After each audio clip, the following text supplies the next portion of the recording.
Hi, in this short video I'm going to show you how to install Student VPN or Virtual Private Network. So anything that you do for Seneca now, when you have to connect to any of their servers, you are going to be required to have that traffic go through this virtual private network.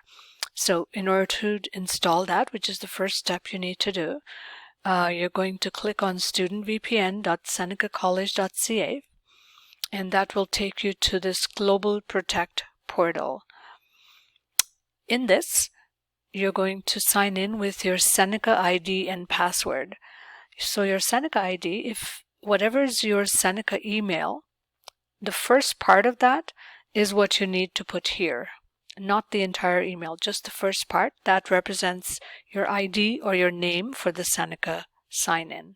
And then the same password that you're using for Seneca email, that's what's going to go here.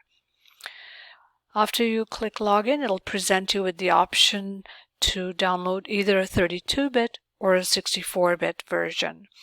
So if you're not sure, then use the 32-bit version. If you know that you have a 64-bit Windows operating system or Mac, then choose the 64-bit.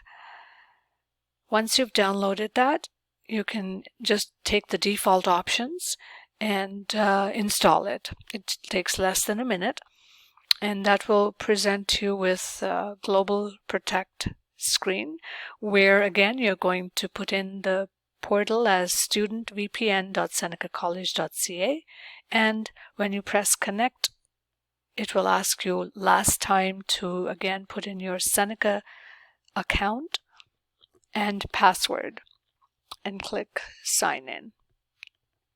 If all that is done properly, it's going to say that you're now connected. So many of the servers that you're going to use, for example, the Matrix server we are going to be using in this course, the Linux server, you will be required to use the VPN. Some of the web access you can still do without the VPN. However, many of the servers will require it. So as soon as you log into Seneca Blackboard and you then want to connect to the Matrix server, make sure you first connect to the VPN every time.